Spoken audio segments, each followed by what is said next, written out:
Iyon mga kasonic, so meron na naman tayong isang dagdag pwersa dito sa ating loop. So kinuha natin to kasi may pasok to ng Peter Van de Merwe at Jansen. At may Jose Torres din, kaya yan kinuha natin. So sa Antipolo, shoutout natin si Boss Audi. So yun, sa kanya natin to na-acquire. So naka-NHPC to, hindi niya na nilaro sa summer.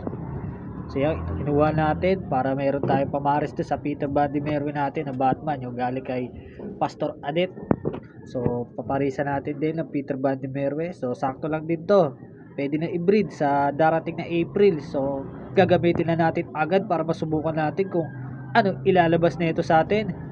Parehas Peter Van de Merwe, isa-south natin yung ilalabas nilang dalawa. So sana mag-click yung pairing nila mga Sonic. So yun yung ating imbrek. So magagamit na rin natin yan. Ipaparis natin yan sa ating pure imbrek din. So yan. So yan yung mga dagdag